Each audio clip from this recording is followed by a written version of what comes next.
Hello everyone. If you're wondering where you are in an aquarium cabinet and in a new one. This is the Oase ScaperLine 60 set, new cabinet, new aquarium, and I love it.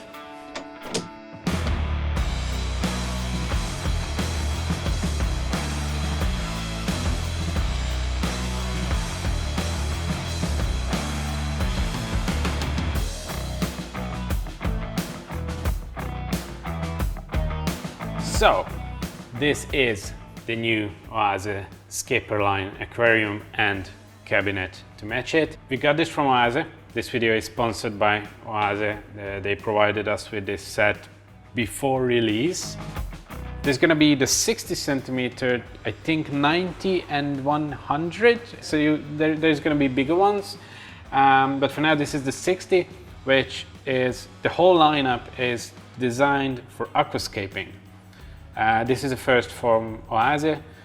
What this means is the tank is low iron glass, so like up to height. It's not a 60p, but deeper, because this is 60 centimeter wide, 35 deep, and 35 centimeters high, which means you can have much more depth built into the tank. It has this very unique, in Europe this is unique, to have the diagonal cut on the glass. It looks much better from the front, that you don't actually see the gluing. The cabinet is quite elegant.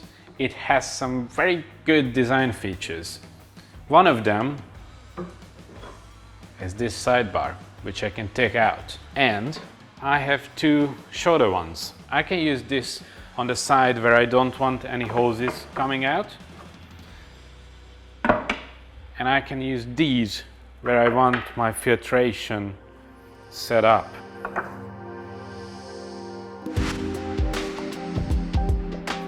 This pulley is for the filter.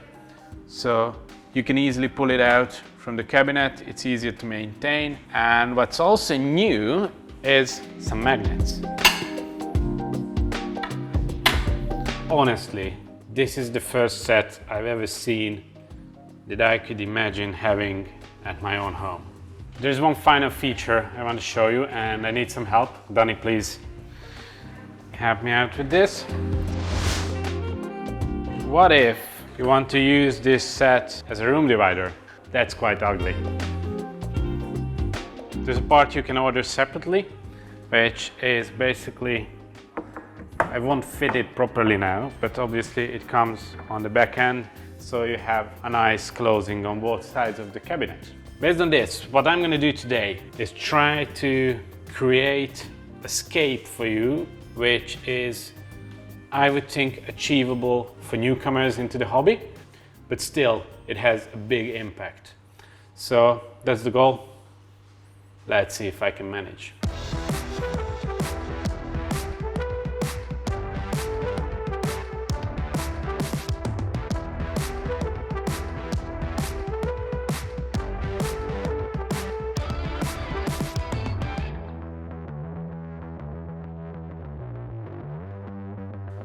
What we have here is one of the dojo tables from the back of the shop, and this is the hardscape I prepared yesterday. The frame you see here is our 60p dojo frame put on its side, so now it's 60 by 36. The height is 30, which I don't really care about. You can see this one is sticking out. This is the base for the tank. What I wanted to achieve is use the special depth of this Oase tank, and I wanted to bring you a simple layout which is quite dramatic. You can see the dynamic of the wood. This is dragon wood. The middle, the joint is a bit off the center of the tank. That's also important, so I don't have symmetry. This side is a bit higher than this side, again, to work against symmetry. And what I have to do now is glue these together. There's the usual paper towel and liquid glue mix. You can see the smoke already coming out. It's gonna smell nice in here in a moment. And we have sand in the dojo table. So now the wood pieces are actually pushed into the sand, and that's why they are standing in the way they do. But I need to fix them, connect them to each other. Actually, I'm gonna make two big pieces so I can lift them into the other tank. And also I'm gonna have to make them stay underwater somehow, because these pieces of wood would float normally. And I wanted to avoid all the special gluing and all the drilling and everything else we sometimes do to keep this achievable for newcomers. So you're gonna see that later on how I'm gonna keep them underwater.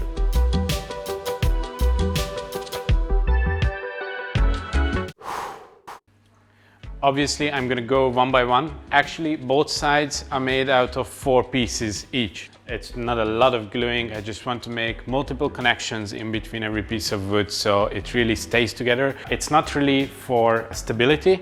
It is for keeping it underwater, because I'm only gonna have one anchor for both sides. So they need to be connected properly. This was only in there to stabilize this piece of wood, but now the glue keeps it in place. This is good. This is good as well. We can move it into an aquarium.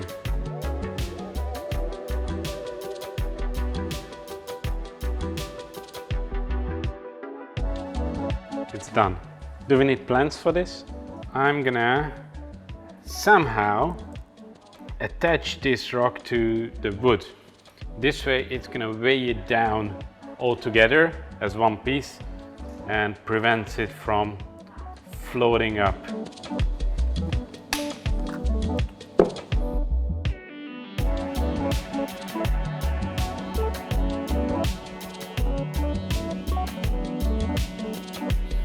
You're here again. What's up?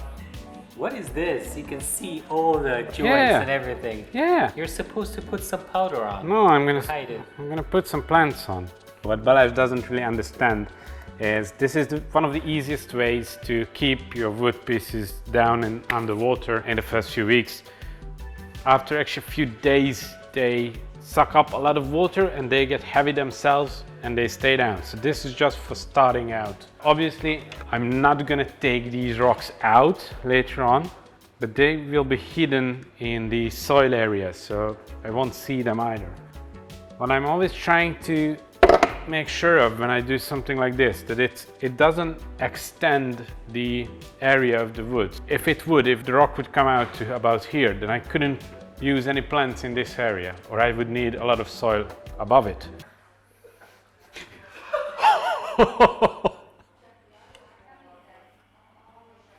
We're rolling, right? I'm gonna try to put it actually in the tank now. Don't really see what I'm doing at the moment.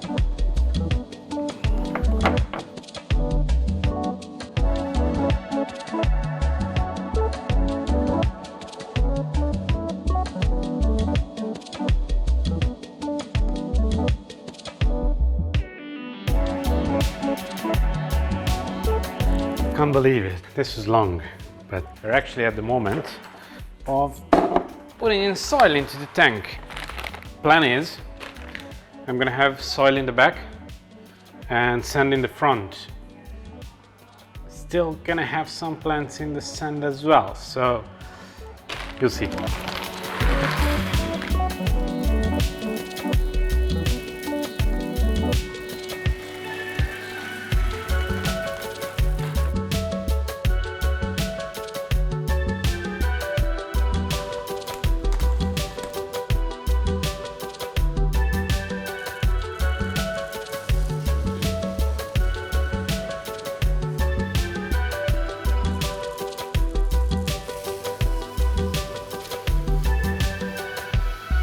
Lots of sand, as you see, because planning on planting into the sand as well. Obviously it's not going to be on the front like this, but I need a lot. As I promised you in the beginning, you can see it now, this is completely simple setup. It was time consuming, but it's not something that you couldn't do at home on your own. So yeah, I like the scape. It came out nice. Actually, top bit is sticking out, which I didn't really want, but with the stone attached to the bottom, it raised it more than I expected. So that's sticking out now. It's not an issue. So I have broken pieces of Amelia stone. I'm gonna pour this out, and also some 80 Aqua Gravel. That's gonna give me the details I want. As you can see, I'm basically building barriers in between the sand and the soil, so the soil doesn't come forward. Stones help a lot with that, and they also provide details, so two birds, one stone situation, or a lot of stone in this case. That was cheap, wasn't it? So Maki just came here and he said this is what our maintenance crew hates, having pieces of stones thrown around the sand, because it makes water change a lot more difficult, because these pieces of stones get stuck in the filter hose they do the water change with. So yeah, sorry guys, but we need details.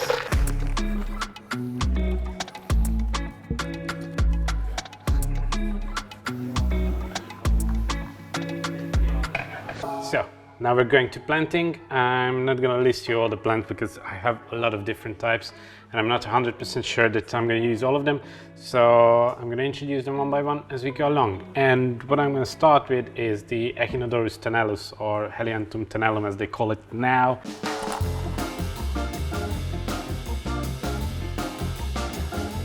So I want to use the tenellus in the details part. Actually, I'm going to put it in between these pieces of small rocks and the sand. It's going to start running in here. Point is to make it a bit hectic and that way natural. This plant is going to need a lot of maintenance to stay in place and not run everywhere. Now you can see why it's important what I've mentioned earlier, that the rock that the wood pieces are attached to is not hanging out from underneath the wood, because otherwise I wouldn't be able to put in the plants in these spots. Putting these plants into sand and in between these big pieces of rocks, it actually gonna make it a bit slower because it's more difficult to them to root, and that's what I want. If I would have soil in this area and I would put in these plants, I would have them all around the front in about a month. This type of tenellus is actually, and it has a lot of light, the tip of it is gonna turn reddish. Another thing I just realized that I didn't talk about yet when building the hardscape is that obviously I'm using wood. These are not stones. These type of layouts, actually I consider them the wooden iwagumi. Let's put it that way. I'm not 100% sure about this, but we've never used it. This is the Hygrophila lancea chai, again from ADA. It's basically like Hygrophila araguaia, but in pink. Pink is nice. And there's going to be red behind it, so sort of makes sense to have it in here as a transition.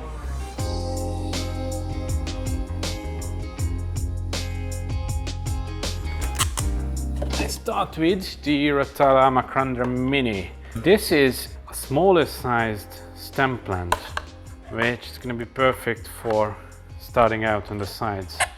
Well, it's red, but it's not as hardcore red as the HRA. So this is going to be the layer behind the chai. Now comes the HRA. It looks almost the same in vitro, but of course it's going to look a lot different. HRA, which is going to grow higher. It's going to be more deep red than the butterfly. As I have the ratios in the hardscape, about 1/3 on the left side from your point of view, 1/3 left side, 2/3 right side, I'm going to have it the other way around with the rotalas in the background. So I'm going to have a lot more here behind the more shallow part of the hardscape. It's going to be mainly rotalas, only just a bit in the other side. Have some different plants blend behind the big piece of hardscape. Having it planted this densely probably means less chance of algae. So The more plant you put in at the start, the less nutrients you leave for the algae. It doesn't have to be as dense as we do it. Obviously, these tanks have to look really nice after about 2 weeks when we make the final shots for you, which you see at the end of the video. So we plant very, very dense, but having a lot of plants is important to have a good balance in your tank from the very start to avoid algae issues. Going towards the middle and get the proper background plants. Oase vivipara, which is a very thin, very long grass type of plant, and one of my very, very favorites, which I've never used before. This is the Cryptocoryne spiralis tiger. It takes a lot of patience. It's a very, very slow plant, but it looks fantastic, which you're gonna see in about 6 months in a cinematic of this aquarium, probably.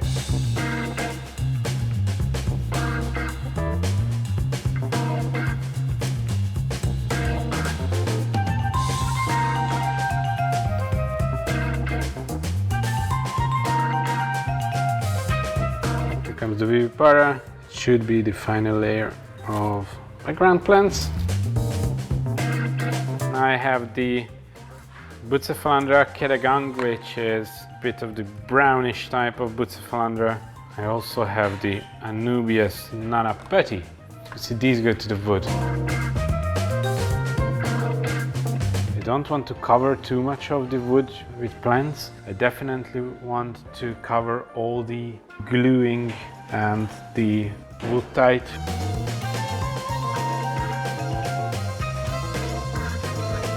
This is touching the front. Ow! Now there is about 2 millimeters of space in there. So it's not touching it. Maintenance crew is going to solve it. Now you see a lot of hardscape, a lot of sand in the front and nothing in the back. But in a few weeks' time, we're going to have the rotalas cut in this shape, and also behind this, following the line of the wood, just a bit higher than that. And behind these two, the big ones, we're gonna have the vivipara and the Cryptocoryne tiger. Those are gonna be really long, curving to the surface. For now, this tank is finished. We just need to fill it up.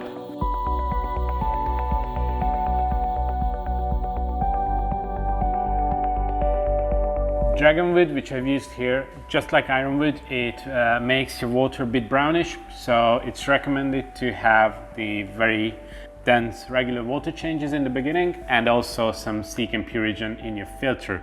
Now we're gonna install it in its place and you're gonna see the finished product. And once again, I have to start thinking about fish. What kind of fish? I hope you like this. See you next time. Bye bye.